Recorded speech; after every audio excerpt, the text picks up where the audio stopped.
欢迎回来，新闻大白话。我们来看呢，现在熊猫跟老鹰之争哦，这是形容中美大战。但是现在中国呢，也掀起了所谓的反美潮吗？因为包含习近平呢，他也说重话，不会惧怕任何美国的恶势力。我们先带你来看这个熊猫跟老鹰之争。我就问你，你凭什么一声招呼都不打，就给我加关税啊？还是34%？我还真想一巴掌招呼你，麻烦你搞清楚，是你先给我加的。我先加，是为了让你先找我谈，我还在这等着你找我呢。我不谈了。是不是搞错了？咱俩要不从头捋一遍，你再想想。不用了，我是一路从穷走过来的，所以穷不穷我无所谓，但这次必须让你死。你可想好了？这样搞很容易擦枪走火的。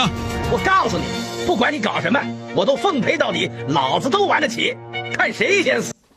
好，这似乎已经陷入了这个胆小鬼赛局哦。但是我们看到呢，还有中国的民众啊，这个网络上民众呢，也开始出现了这些表情包，要来嘲讽所谓的美国加征的关税哦，说这就代表着我们中国态度。如果你再继续下去的话呢，你看看哦，你们这个总统啊、川普啊、副总统啊、范斯啊这些人呢，还有马斯克啊，他们会要干嘛呢？他们接下来就等着在我们的工厂来做这个流水线来继续做工吧。还有抖音上也有所谓的哭手影片哦，漫威这些还有这个一些这个电影的主角呢，他们都变成了工厂的工人哦。你看到就是里头漫威啊，还有这个DC 的这些主角角色呢，他们都在里面艰苦工作。你有注意听到吗？影片的音乐呢，是中国文革期间工人革命的奋斗口号哦。这个影片当然讽刺意味十足啦，就是说，如果你接下来再持续打这个关税大战的话呢，那蜘蛛人啊、钢铁人啊这些人呢，你们都准备就进到工厂来工作吧。还有抖音上有一张图片哦，展示说交易员他们是怎么样监控市场呢？那他们现在是如何监控市场？你看画面显示什么？我不用再看这些交易了，我只要看川普这个图，我看他的脸书，看他社群，我就知道呢现在要怎么样来进行交易了。好，我们看到习近平呢，当然也有动作，他也是首度发声，他说呢，这个会见了西班牙首相之后哦，就说这个不会关税战没有赢家，那对中国来讲呢，他也不会怕打压，毕竟70年以来中国的发展就是靠自力更生，自己来奋斗。那除了呢先前也有反制动作啊，宣布减少进口美国的电影之外呢，像是你看到这相关的漫威这些股价都下跌，大陆跟西班牙也签署了备忘录，接下来他们要深化在电影领域上的合作，当然就是针对这个美国电影而来。而西班牙首相呢，同样也是无视美国的威胁哦，访问中国大陆。他也强调说呢，川普对全球贸易体系投下了震撼弹之后哦，他也说这是互动，似乎也是要做给世界看。这也是第一个来华访问的西方国家领导人。好，那现在川普是不是关税打着打着不小心也打到自家人呢？好，专家就解析说呢 ，Mega 本来是要让美国稳占世界舞台的 C 位哦，那怎么知道说现在突然施行了所谓的对等关税，把枪口对上全世界，其他的盟友们当然也是承受不住嘛，所以就推到了中国身边嘛，这让习近平呢可以用一带一路作为平台，组建非美自贸区，这个反而让扩大了中国的朋友圈，这个是不是成为一个逆袭的故事呢？因为你看到像是欧盟他们转向了，欧盟呢现在积极说要和中国接触哦，也要加强这个对于混乱的全球局势可以有比较稳定的作用。所以《金融时报》就提到说，欧盟将在川普暂停实施额外关税的90天内呢，也要寻求和美方完全平衡的协议。但是冯德莱恩就呛瞎了，说如果谈判失败的话，他会把大西洋两岸的贸易战大幅扩大到服务领域，可能会对于数字广告的收入或者是呢其他这些要来征收关税。这个打击到的就是 Meta 或是谷歌这些美国大型的科技公司。他也提到说，川普现在祭出的贸易战成为是全球贸易一个重要转折点，因为大家再也不会回到现状了。这个迁就什么？恐怕世界没有赢家，只有输家。好，欧盟现在在7月份也打算要访问中国国大陆。另外是呢，这个包含英国军方的高级官员啊等等人哦，他们也低调已经访问中国了。他们在社交媒体上呢就宣布说，一致认为现在是一个不稳定的世界局势了，所以呢要负担起一个全球责任。除了在欧洲国家之外，我们看到加拿大总理啊也说，现在呢看起来美国给大家造成巨大的痛苦，那我们也要给美国造成最大的痛苦哦。像是加拿大总理呢就提到说，正在通过实施反制关税的相关措施，要来应对美国不合理的关税，这当中包含了对于钢铁啊、汽车啊这些制造业的关税。我们先带你来听。We are fighting unjustified U.S. tariffs, including those on steel and autos with counter tariffs of our own. And those are designed to cause maximum pain in the United States, but have only a minimal impact here in Canada. 好，介大使怎么看说现在这个对于美国会带来多大的痛苦呢？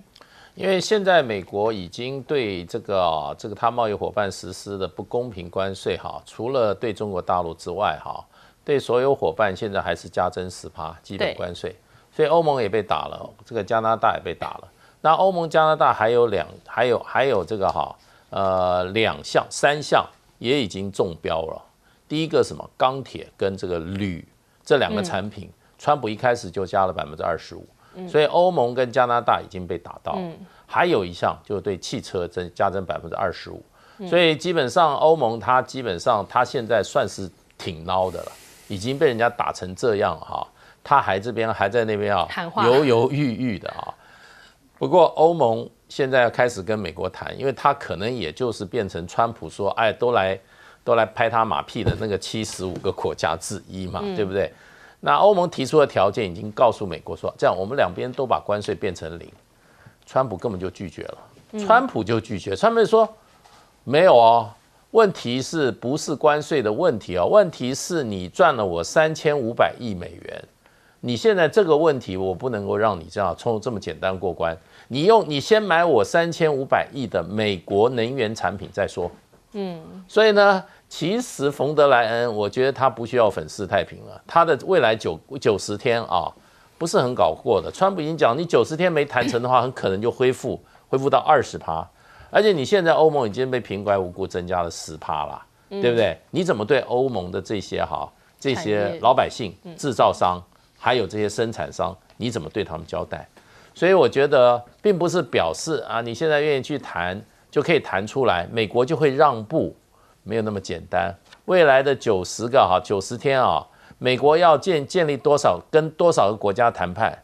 你这些国家你不能够达到川普所要求的这一些条件的话，川普会轻易放他们走吗？不会的。对，所以基本上我觉得这个未来的90天对美国来讲也是一个煎熬，对他所有的这些贸易伙伴还对美国存期望的这些贸易伙伴我觉得他们在谈判中也会饱尝艰辛。所以呢，这个美国的怎么讲警报未解除现在跟他谈判的那个90个国家也别想说90天以后他们就解除警报了。我觉得这个状况还是很严峻的。来，杨老师怎么看？现在当然，这有些国家就转头是来抢跟习近平见面。这很正常因为美国是第一大贸易、第一大经济体，中国是第2大。对，一个占全世界25%的 GDP， 一个占17%到18%。那你现在25%的在这个高墙建立起来，平均至少27%的关税，那你怎么进去呢？当然并不是每个国家27%，但是你多10%。我们台湾而言，现在有什么好高兴的？把以色列跟台湾放第一波讨论，那就是你们听我的话嘛。美国在贸易上、政治上、军事上对以色列、对台湾的影响是100%嘛，所以你就会照我要求的去接受。接受什么呢？关税降为0不够，非关税的这些问题，通通要照我的意思去处理。也就补贴不可以做，优惠不可以做，限额不可以做。同时，你要降低台美的贸易逆差，怎么降低？采购，农产品、能源产品，然后呢，军售，还有你要协助我美国的出口，把你的外汇存底改买美债，长期美债，最好100年零税零利率。如果真的照这样做的话，那这个根本就是个投降的条款吗？而且真的这么做的时候，请问零关税好了，美国最不满意的零关税，台湾现在已经答应拜托就零关税，零关税对我们国内的产业冲击就已经会不得了农产品，对一些其他的产品。第二个，那你对美国零关税，你对其他国家是不是零关税？日本会不会要求我们同样比照美国？不然你就违反 WTO 的不歧视原则。第三个，零关税就能满足美国吗？不可以。但是，所以你就了解，他要先做样本，他要做示范。以色列、台湾第一波，第二波越南、日本、韩国，然后做给其他81个国家，因为它总共86个国家暂停对等关税的。然后呢，对中国大陆采取战略施压。这个时候，各位，你看我讲3个很快但简单的案例美国在2022年的时候，美国做这个船军舰以外的5艘，中国大陆呢1800艘。结果你现在要提高关税，对不起，所有船的零组件通通来自于中国大陆，大概80%，更高，你还要做几艘？然后呢 ，Tesla 已经停止进口从美国做的这个 Model S 跟 Model Y 停止从美国在这个进口了。德国的宾士在美国的 GLC 厂 ，GLC 的这个高价款停止搬到中国大陆去。然后呢，还有一个，也就是现在中国大陆已经在把所有这个大豆要转去跟巴西跟阿根廷买。对不起，我担心你这个美豆会装成巴豆进来，我要建立一个区块链的身份认证体制，现在正在弄，双方就真的经济战打起来。我看这样子情况美国不太妙。来，这个彬哥，我觉得这个现在就是中美大家硬干到底，那这个时候谁先退谁就孬了。那川普的如意算盘就是准备复制当年的日本的经验，就是日本崛起了，美国就硬把他拉下来，然后用广场协议逼他就范。他现在就是准备跟中国签另外一个广场协议，但是中国大陆怎么可能跟你去搞这个东西？对，因为中国大陆跟日本的条件完全不一样。日本是因为被美国挟制的国家，他不得不听。那中国大陆当然不会吃这一套，特别是中国大陆，刚谢大使也告诉大家，如果用 PPP 来算的话，其实它的量体是已经超过美国了。所以在这种状况下，大陆绝对不会低头。而且最重要的是，川普在打这场战争的时候，他是根基于一个莫名其妙的幻想。也就是他认为他经由关税战这样一波打下来之后，不但可以压制住中国大陆的发展，更重要的是能够让制造业回流美国。我觉得这简直是一种不可思议的幻想，所以大陆才会做了一大堆这些影片来嘲讽他，你的这些漫威 DC 英雄全部都要来给我上生产线。不过 by the way， 我是觉得其实应该要做闪电侠，闪电侠才是效率最高那个，其他那些都太慢了。角色可以考虑换一下。那但是重点是你川普到底是哪一根神经抽到才会认为制造业回到你美国去之后，他有办法发挥像在东亚、像在东南亚或者其他亚洲这些国家，差很多。你怎么可能去回复到这种效率呢？你的成本要多少？而且最重要的是，美国的良率又会变低，而且美国工人要的福利这么高，你怎么可能去生产这些东西呢？我觉得这是根源一个，川普可能是因为他年纪太大，他幻想的是50年前那个美国。你知道，就是他年轻的时候，那个美国还可以很多美国的工人素质又很高，然后其他又可以很勤奋的这样加班作业。现在的美国已经完全不是那个美国了，川普。如果制造业回到美国就是死路一条。你知道，当川普这样逼的时候，很多国家对美国的投资照来讲应该是大幅攀升啊。对，很多人要重新去那边建立制造业啊，其实不是，反而不是，反而是很多考虑我干脆不要做。因为这样做下去，其实它是死路一条而已。所以川普这个错误的幻想如果没有结束我认为未来美国会越来越走向死胡同，它会死得越来越惨。对，会不会这个加征的关税最后倒霉是自己人呢？我们休息一下，马上回来。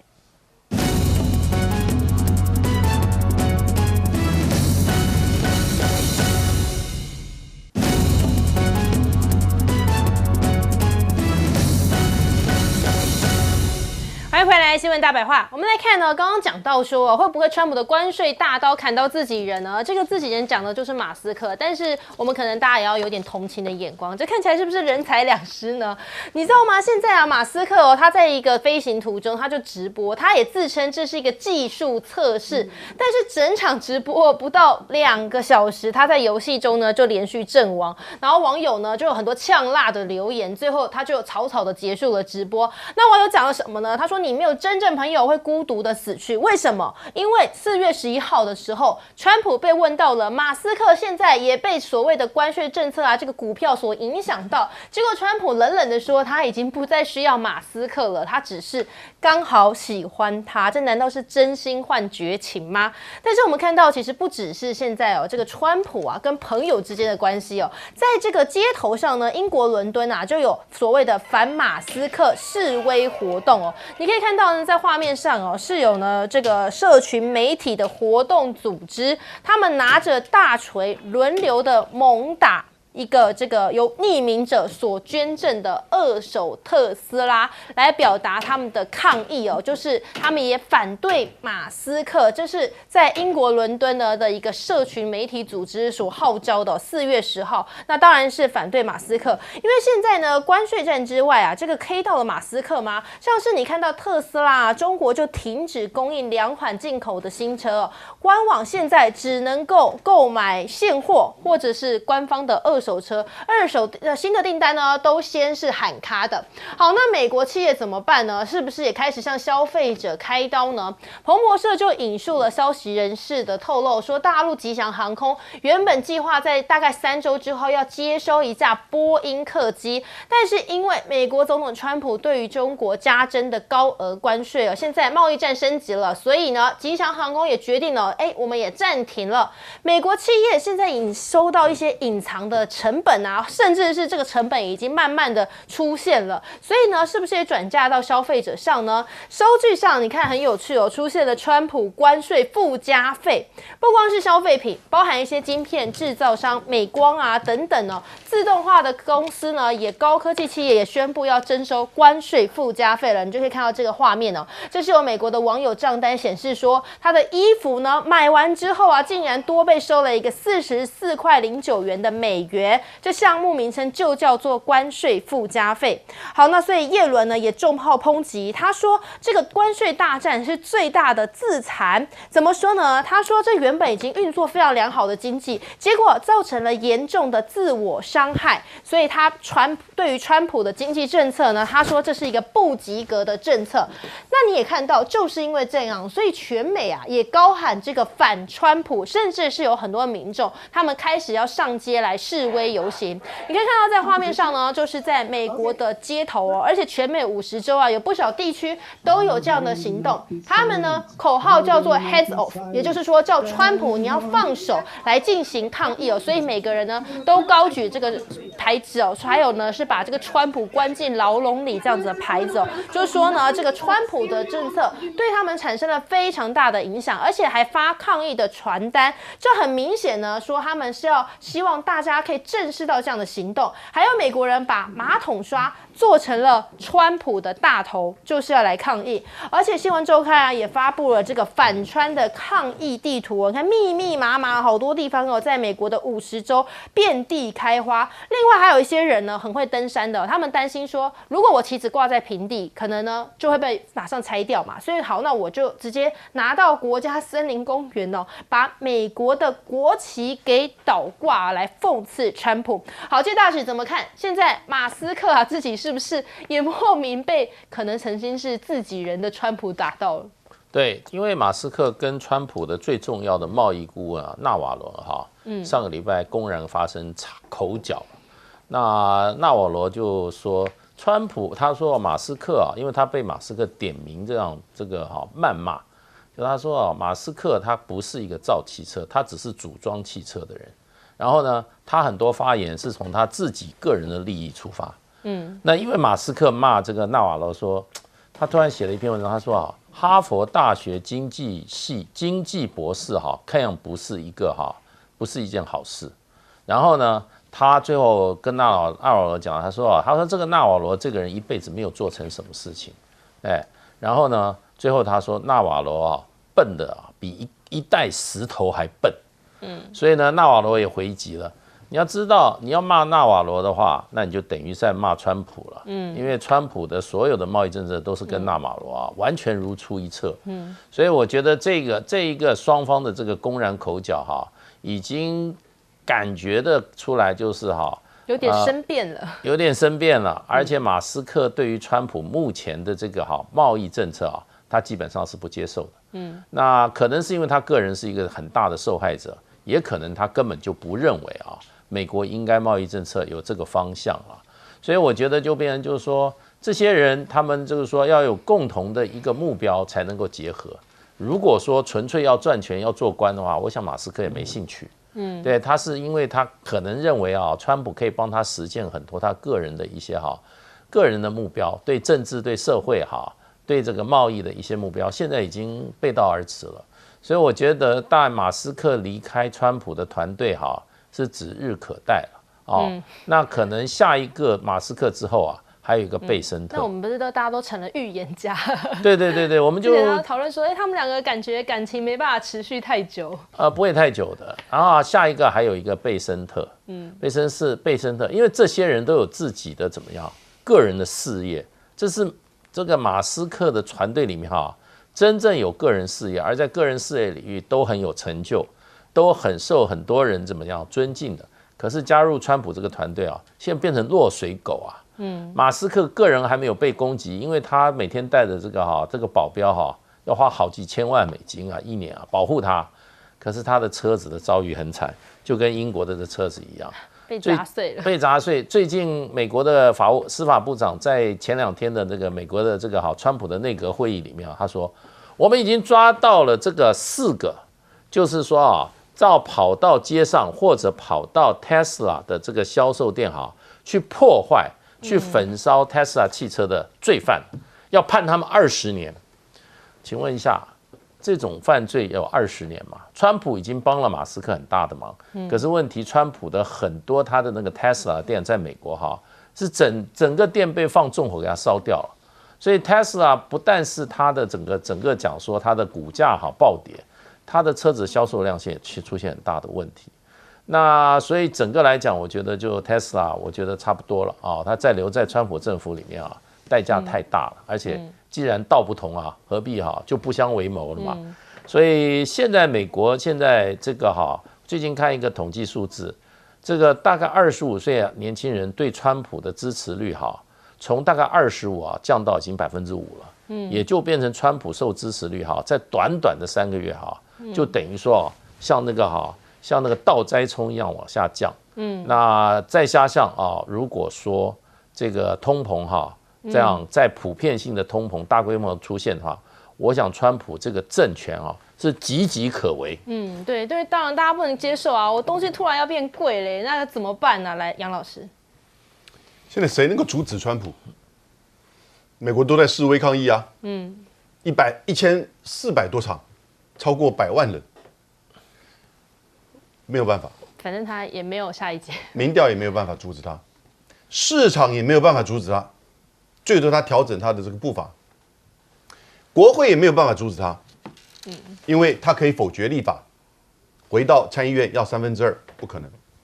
最高法院能不能阻止他？现在最高法院保守跟自由派比例是6:3。4月7号前2天，他是5:4，还是支持川普以2战时期的一个法律叫外国敌人法，当初就是用这个来去把日裔美籍的人关的集中营，现在用这个法去驱逐非法移民，美国最高法院还同意了。那你觉得他会去同意川普的关税是非法违宪的吗？所以没有人阻止了川普。那我觉得大家一定要理解145%中国关税进入到美国，美国人还是会买。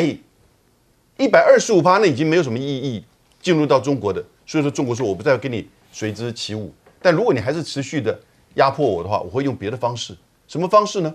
服务贸易美债还有一些稀土这些都是可能的手段。连佛德莱恩我们上集讲到过，他都在讲，我们举个例子哦，网络上来讲，有一个美国人自己做了一段视频呢，他是卖番茄酱，哦，特别配方，他要去设计他那个瓶子一个标签，然后呢上面贴就是这个商标，哦，招牌，他找了美国的这个厂商去设计，要设计费7000块，一页这个标签要2块美金。结果他去问了中国大陆的厂商，更有经验的厂商，因为做全世界的生意，设计来稿设计免钱，然后呢一张25分，也就是美国2块的多少8分之1。好，所以如果说你关税一直涨到400%以上，那可能真的就会影响到中美贸易，中国商品前往美国。你现在145%，我觉得美国还是有一些这个商品会持续的买，因为否则的话没有替代市场，也不会再进入到美国。他们可能台积电变成美积电进美国没有问题，但我觉得台积电现在一定会受到冲击，因为这个 AI 已经变成一种小泡沫出现，产值不会那么大。可是这些螺丝，这些这个制造标签的厂商会进入到美国吗？它的成本会多高？而且它做好的东西，除了美国，它卖不到别的国家去，因为别的国家也对它会课税。所以现在变成是，那你这样一个特殊的存在，而且是很贵的存在，变成美国人民要负担。所以不只是通膨啊，将来经济上可能会因此衰退。其实有人认为已经衰退，甚至会走向崩坏。这个时候，不是川普在等待习近平打电话来，川普会主动打电话给习近平，我们来谈一下吧，关税我们各减半好不好？因为川普这个时候面临到美国经济的可能的崩坏，他也可能会受不了。在比谁气场的概念来听歌。马斯克当然，我看他最近情况越来越不妙。那当然，这个4月11号，川普讲的那个，我不需要马斯克，只是刚好喜欢他。其实他那个是有点开玩笑了，他那个其实并不是真的是这个意思。但是马斯克现在显然至少在关税战这一块，他在川普面前恐怕讲不上什么话，很明显的出现这样的一个，反而班森特还在最后关键时刻讲了一些话，因为那一天为什么会突然之间那个180度大转变，先暂缓90天，据说就是内幕里面对他们说是班森特跟早上跟他谈的一些结果，所以我觉得川普是一个一直在不断的变化的人。他现在说90天，没有人知道9天之后是不是一定会这样。对，说真的没人知道，搞不好下礼拜就变了，谁也不晓得了。所以这一切都还在看。可是我就觉得，如果我是马斯克，我现在一定很想脱离，因为你看马斯克去进了川普的团队之后，他莫名其妙帮自己招致了非常多的骂名，然后产品因为这样子到处被人家打砸，然后呢自己还财产还没尝到甜头，对他财产大幅缩水的非常厉害。你知道美国股市那几天，他3天之内就跌了1兆台币，但其实想想蛮爽的，能够跌1兆台币，这种人生经验也是很少有。如果我有机会，我也想尝试一下，但是我当然没这个机会。那可是我是觉得，现在看起来留在川普的团队里头，对马斯克是有百害而无一利。你到最后顶多就是帮忙川普达成了某一些川普要的目标，可是对你自己呢，对你的企业完全是一个重伤。我相信特斯拉的很多股东应该已经那个怨声载道了，对啊，应该要敦促马斯克赶快离开。那他们是有一个受雇人法的，所以马斯克到时候可以借这个机会赶快走。那问题是在于中美之间这个关税战到底会打到什么时候？其实我认为不会太久，因为以美国现在国内的情况来说，它根本就撑不了多久，因为现在很多厂商。因为不知道川普的关税会怎么决定，所以我现在都不出货啊，因为我一出货可能，你要知道那个船啊走到一半，突然变贵了，对，突然之间变那么贵，那请问一下谁要买单？对，谁买单？能够像这样子直接给人家加附加税下去吗？这个附加费很惊人的，我刚算了一下，12%，很吓人呢。你开什么玩笑？你要知道这个人应该是个有点钱的人，美国能够一次买衣服买400多块美金的人不多啊。对，我讲实在话，因为美国衣服很便宜，你知道，他们大部分一般人不会买到这么贵的东西。那你还加一下，加12%，我哪受得了？那这样会造成一个什么情况？也就是不出货的情况会造成什么？第一个，你货架上会空；第二个什么？大部分人可能会选择我停止消费，因为我不知道你关税最后决定是什么，我现在这样子我根本消费不起。网购清单先延后，是，所以会造成什么状况？会造成整个经济大幅萎缩。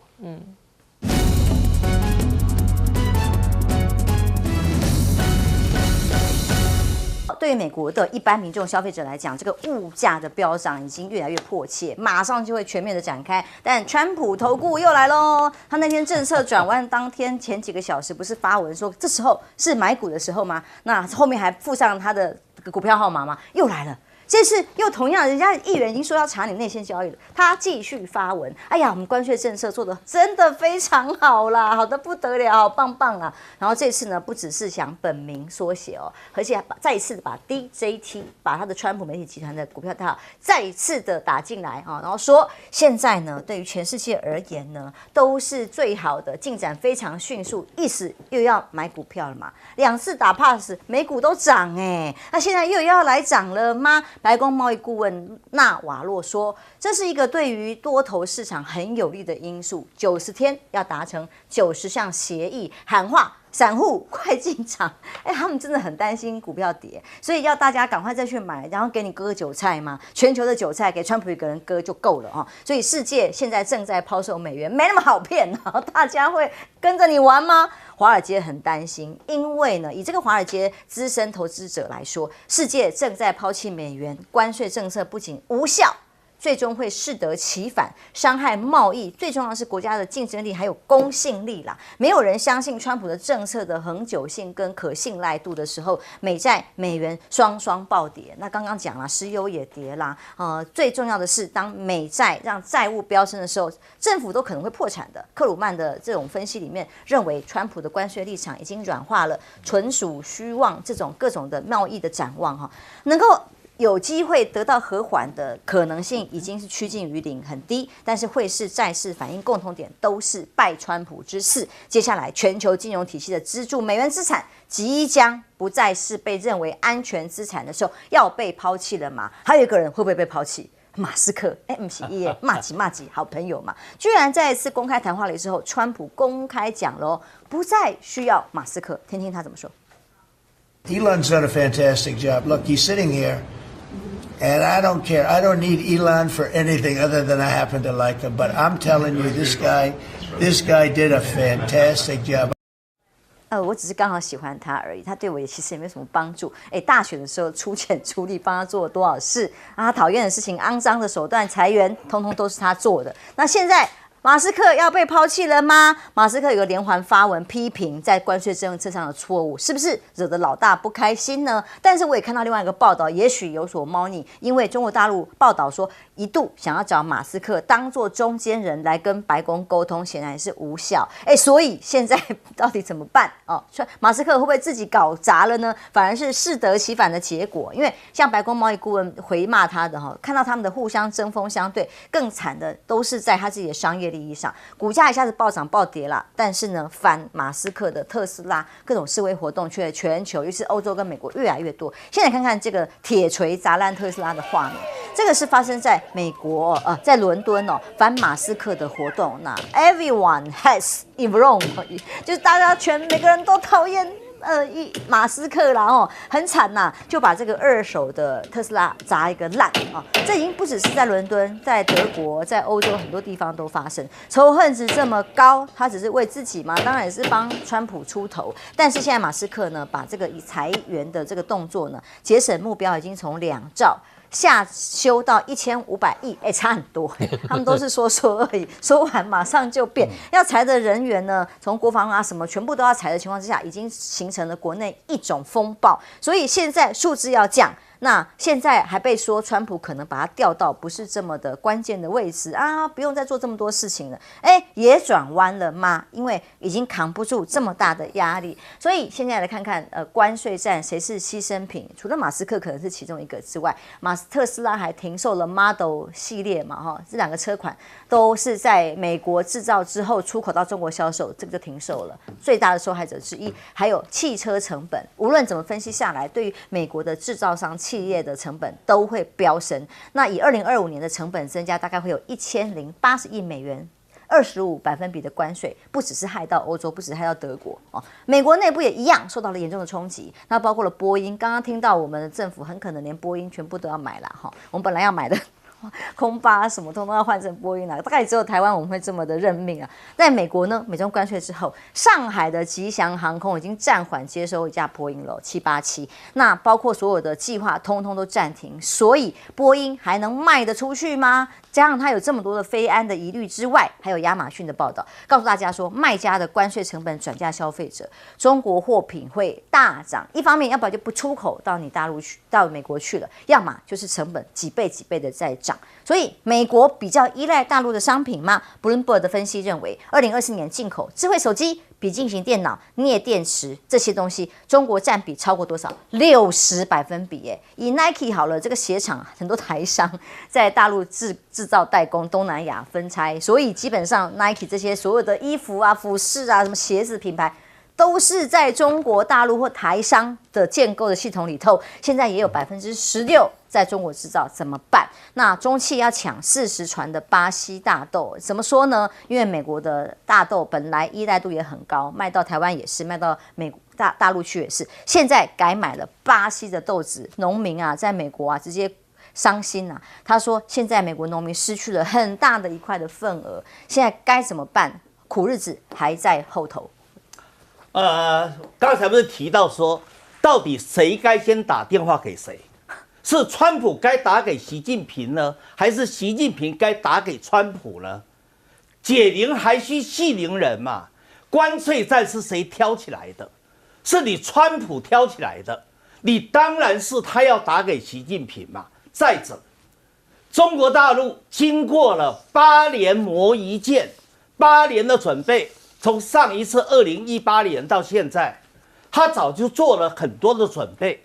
它的出口市场已经分散啦，现在跟8年前相比，它依赖美国的出口只占到了14.7%，而且这剩下的14.7%出口到美国的部分，美国很难找到替代品啦，连川普脑袋上戴的那个 MAGA 的帽子都是浙江义乌制造出来的。美国对大陆的出口品的依赖性，事实上要远比大陆依赖美国的要大得多。刚才浅秋说到了，本来大豆是要跟美国买的，都准备装船了。好，那现在既然打关税战，就不要客气啦，所以就改跟巴西买。很快的，巴西鲁拉就找到了这个巴西取代的大豆，巴西高兴得不得了啊！大家想说，大家都是金砖的盟友，这一次总算得到好处了。所以在这种情况之下，大陆的谈判筹码要远比美国要高，他干嘛打电话给你川普啊？你川普要谈和，你川普要投降，你就自己打电话来嘛。而且说实话，川普在那边吹说有多少的国家要亲他的屁屁，那我请问你，来跟川普谈判的就代表要投降吗？刚才我讲过了，日本表面上也要投降的样子啊，台湾啊，但是有吗？日本没有要投降啊，他在美债市场里面，他就星期一精准的狙击美债啊，造成美债暴雷啊。好，那欧洲也一样啊，欧洲也在观察什么时候切入点啊。我所知道的，比利时、卢森堡、英国都在准备啊，都在准备给你美国好看啊。而且说实话，欧洲国家它这一次27个欧盟的成员国所通过的那个对美国制裁，虽然也暂缓90天，但是他们心里头对美国是愤怒的啊，他们也特别讨厌范斯啊。范斯在慕尼黑安全会议的时候怎么羞辱欧洲人的，他怎么介入欧洲人最怕的极右翼的政党，介入法国的大选，介入这个德国的大选，你不觉得还去逼迫法国说要把勒庞给放出来，不能去关勒庞？这种干预别的国家的内政，在这种情况之下，很多人在观望啊，很多国家在观望啊，跟美国谈可能在刺探军情啦，了解敌情，而不是投降。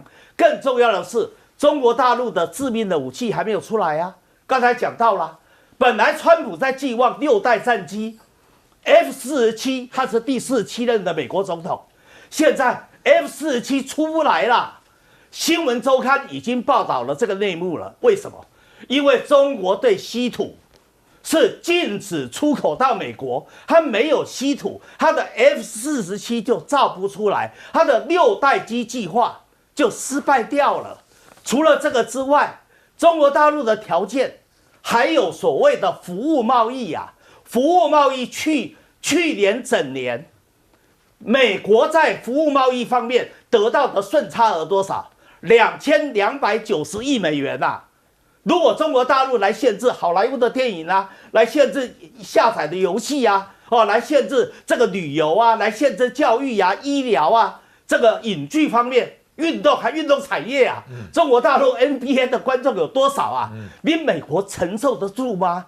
所以在这种情况之下，你当然是川普要和解，自己乖乖的打电话给习近平说：“拜托啊，我错了，我要转弯呐。”你如果还在顾着你的面子，像严教授讲的，还在摆高姿态，那就害死美国。所以叶伦才讲啊，他看川普的这个行动，他说打不及格。川普这个行动是一个美国历史上最严厉、最愚蠢的经济自杀跟经济制裁。将军总，因为川普现在的做法就是底牌还有多少，已经大概都看到了吧？潮水过了之后，就知道谁没穿裤子。在双方对撞之下，中方一阶段一阶段的抛出他的武器。现在看起来呢，如何面对接下来的大战？其实我觉得这个我们不要讲说一个国家哈，我们就一个个人来讲，信用最重要。我们讲的人无信不立嘛哈。一个个人来讲，我们今天去跟银行贷款借钱来讲，银行第一个就了解你过去的信用状况，那你更不要讲说一个企业哈。那到一个国家，如果说是不讲信用，大家都不信任你的话，流氓谈判学，你这个你怎么你后续来讲你怎么？所以我们认为说美债的后续的崩跌是必然的哈，因为你国家总统就没有信用，他现在说是开出90天的时间让大家缓冲期，但是他讲了一个名词，这90天它叫人道走廊，这好像在加上这个地区开人道走廊，意思是一样。什么意思呢？就是说这90天让你们有喘口气，该跑的跑。该逃的逃哈，那问题是说90天之后，你认为川普会采取什么政策？其实现在没有一个国家，没有一个经济学者哈，就是这个包括到哈佛、耶鲁大学的经济专家，大家都不敢预测说90天之后川普会采取怎么样。那这么一个不可捉摸的人，但是关键他又是美国的总统，又是权力最大的人，但是他的商人本性，他赚钱的本性，这个毫不遮掩的一漏无遗。就像他居然总统自己在炒股，自己在炒作股票，然后其实他不是2次，这不是第2次，他第3次了。第1次我记得那天晚上我就连续发文2篇，他第1天发文说是立刻就飙上去，然后后来白宫说说要90天缓冲期，后来白宫说那是谣言，啪一个就下来。我记得那天大家印象都很清楚，就没想到隔2天之后，他说是真的，我90天的缓冲期，现在又来了，又开始讲说他的股票可以买。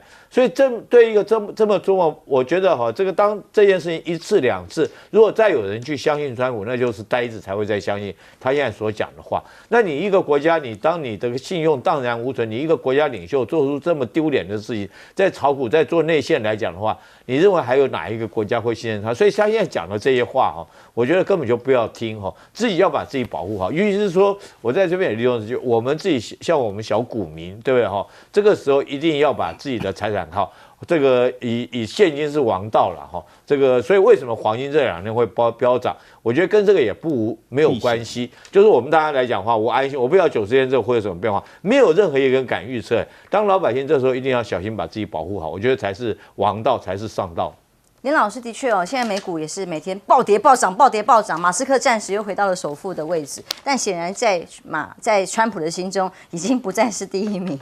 我觉得就是马斯克的状况啊，根据白宫的这个发言人，这个女性的发言人讲的话，我觉得说怎么他跟 Navarro 吵得那么厉害啊，2个人互呛嘛。他说：“哎呀 ，boys are boys 男孩就是男孩这一句就是我跟你讲，这一句是当年这些男孩子去恶作剧骚扰女性的时候，美国人也常常讲 boys are boys 我觉得这句话真的很不合适讲啊，是一个羞辱的话。好，那然后我们讲到马斯克，马斯克确实啊，他对这个关税一直是有疑虑的。可是你说今天人家访问纳瓦罗的时候，他说：“哎，为什么川普宣布的时候你在场吗？”他说：“不是。”他说：“可是我们都讨论过了，我们都讨论过了。”所以到最后的结果，所有川普的决定，包括刚才讲，川普想炒股的时候，就是说还90天，对不对？那这些他的这些幕僚，包括贸易代表那天是在这个国会接受质询，贸易代表不知道他要改变政策。好，纳瓦罗也当场不知道，但他始终不讲，他就说我们其实事先都讨论过，我们都讲了一堆，可是看起来也不知道哦。所以川普的决策就是在帮自己创造更多的机会。我这次去加拿大开会，包括碰到的美国人都讲一个，他说川普是全世界越乱越好，然后他就可以在这个乱中来让自己能够得到更多的好处。所以这样的一个总统，你要跟着他起舞吗？那我刚才前面一段，我们厉将军讲到，你说这个范斯不仅是对这个欧洲讲的话，对亚洲、对中国讲说那个 peasant 那个我特别有意见，因为我学非洲政治学到 peasant 的时候，都是讲是说什么没有土地带，但是在农地工作的农奴一样的。我觉得今天范斯讲这个话，对于中国过去40年的一个经济成长是一个否认啊。那如果今天中国愿意要跟他谈，范斯可能要先道歉吧。我觉得要求一些事情，就是你们这几个范斯啦、Marco Rubio， 你们坐在那个 Bassett， 你们在那边谈得很开心，大家在那边捧川普，捧得很，让川普乐呵呵。但是呢，你们今天要出去谈判的时候，别人可不是这么看的。所以我一直认为，今天川普就是活在自己的想象世界里头，然后就有一批佞臣在跟着他起舞，但是马上就要面临到一个什么？今年下半年有一些这个地方的选举，这些选举出来的时候，如果方向变了以后，我看美国的国会共和党的国会议员也会有一些松动了，所以这是川普必须要当心的。川普在等习近平电话，习近平等不到，他在忙什么呢？其实习近平讲的一段话，他就告诉大家说，中国所有的努力都是自己努力来的不是靠你任何的人。所以当他现在做法是什么呢？直接像李强先跟西班牙的首相会谈，签署全面战略伙伴关系。这个做法呢，告诉大家说他有欧洲其他的通路，跟这个首相桑切斯会谈之后签署的协议叫做全面战略伙伴关系的行动计划，2025到2028即日开始。这个类别呢，包括了科技、教育、电影、卫生用品，很多民生物品，猪肉、樱桃，通通都有出口协议。那跟韩国、日本也一样。所以现在以西班牙来讲，是欧洲国家一个指标了。现在呢，签署这个备忘录可以的影响呢，看到画面可以看到桑切斯他还去见谁？是大陆的现在最夯、最走在技术前面的能源汽车。这些企业跟他一起平起平坐坐在这里呢，谈什么？当然就是招商引资，有更多的合作。还有中欧呢，更是同意签订了制定电动车的最低价格，也就是说，欧盟过去跟着美国站队要去制裁对于大陆的汽车业等等开了高关税，现在都出现了新的转换，因为川普的关系，大家重谈游戏规则重新来。那或者是像西班牙首相他怎么提醒？他对访中之后说，关键90天这个只是暂停，还是没有大意的本钱。听听他的谈话。Que en esta pausa de 90 días, la administración estadounidense no ha levantado ni el 25% de las tarifas al acero y al aluminio provenientes de Europa, ni tampoco el 25% a las tarifas que se van a imputar, que se van a endosar a los vehículos fabricados en Europa. Por tanto, creo que es importante también que seamos conscientes de que va a ser una negociación en estos 90 días, estoy seguro, intensa.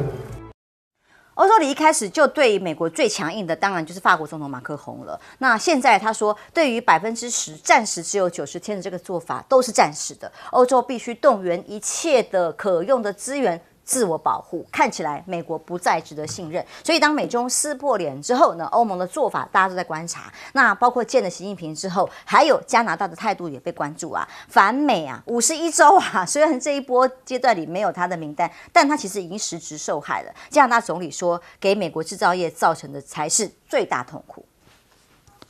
We are fighting unjustified U.S. tariffs, including those on steel and autos with counter tariffs of our own. And those are designed to cause maximum pain in the United States, but have only a minimal impact here in Canada. 加拿大民间的仇恨是非常义愤填膺，是全面性的，好吗？哈，那对于其他国家来讲，菲律宾啊，各种关税做法也让他们买不起美国的武器了。再怎么抢劫，没有钱可以给你美国抢了。加拿大的动向也很值得注意，因为在卡尼的前任特鲁多的时候，那时候川普是怎么去羞辱加拿大的？那时候他硬是说加拿大就是美国的51州。还把特鲁多叫做美国加拿大州的州长，这是对加拿大人民的尊严是多大的羞辱！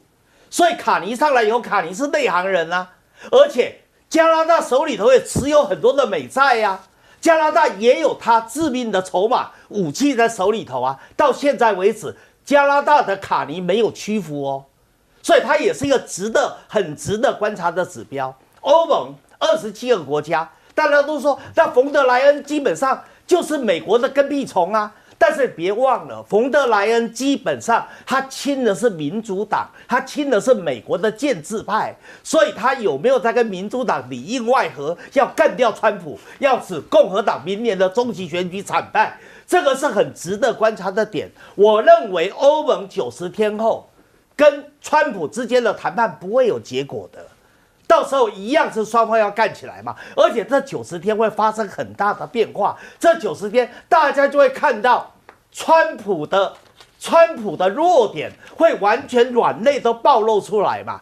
再加上习近平这时候很聪明啊，叫西班牙总理过来啊。西班牙总理来了，大家看到我西班牙到中国来这一趟，他竟然在招商引资上面，在整个贸易上面得到这么多的好处。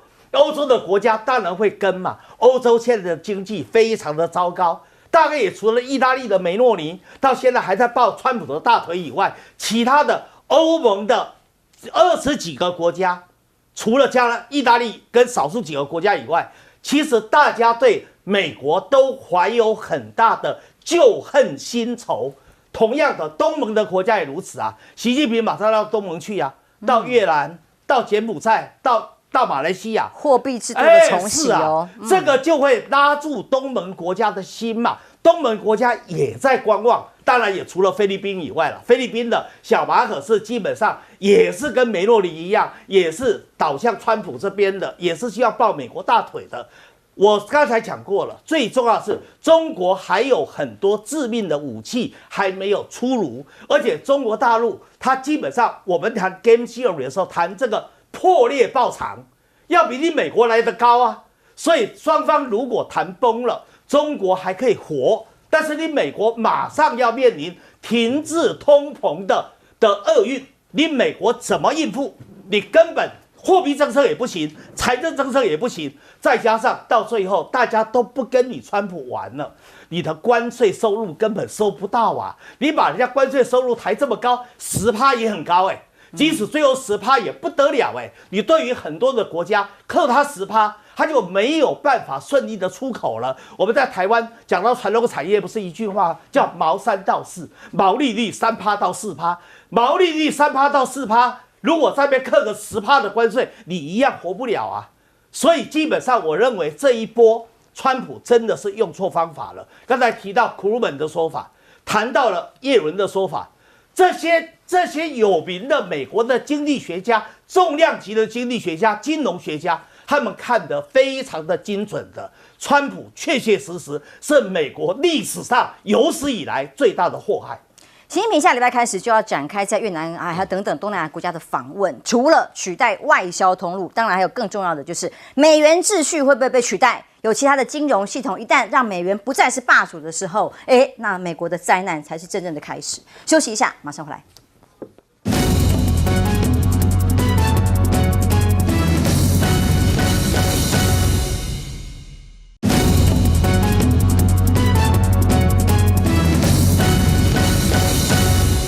美中关税对决，大家互相都拉到了最高点。现在影响到的是，包括其他国家要跟美国买的武器都会出了问题，例如菲律宾就先转弯了。将军，这个印度为什么要跟这个法国买阵风战机？你知道，他自己有做光辉战机，他为什么还要跟法国买这个战机呢？因为很简单一个道理，就是他自己制造的光辉战机上不了他的维特兰特号，就是这么，印度就是这么奇葩的国家。他弄了半天，他还去跟美国，前阵子莫迪还跟美国买光辉战机的发动机，但是买那个发动机之后，那为什么他上不了？因为他翅膀不会收起来，对，所以他就没办法上升降机。那这个马克宏非常的聪明，他看到商机来了，立刻跑去跟莫迪讲说：“哎，这个我卖给你，我为你量身定做，我的阵风战机翅膀可以收起来。”但是法国也很爽，你看他卖了26架。法国自己现在正在准备跟俄罗斯打仗啊！你现在不赶快增加自己军工产业，这时候你把这个战机卖给印度，所以我觉得说是北约这些国家都是各自在各自盘算。如果说是你为了说是为了北约要应付未来可能发生这个俄罗斯的入侵，你这时候应该战机留在自己国内要用嘛？你也不过200架战机，你现在就卖26架给印度。另外我们看。这个菲律宾这个也是很可怜，美国也是欺负菲律宾。为什么？你看他 F-16，他卖他哪一型的？是淘汰的类型的。是现在你看各国给乌克兰的就是这款战机 F-16C 哈，我们台湾的还好一点，我们叫 F-16V 哈，是新型的战机，不管是电战系统各方面都比较好。那他给菲律宾的是 F-16C 哈，这种旧款的战机。这款战机现在是用到哪里呢？就是各国支援给乌克兰，准备给他当做靶机用的，去当做炮灰用的。所以我觉得从这个动作你就看得出来哈，这个美国来讲根本就要把人家当做一个马前卒，但是又要马儿好，又不给人家吃草，又不给人家好的装备。你好歹卖给他 F-35嘛，你拿这种旧款战，你怎么去跟这个解放军的这种不管是他现在歼16或歼35对抗，根本就不可能对抗嘛。所以我觉得从这个动作，那菲律宾小马可是懂不懂？我相信他懂，可是他也甘愿做美国的马前卒，愿意去接收他的这个库存货品。假人告了，我这心情我们好有同感，好吧？我们休息一下，马上回来。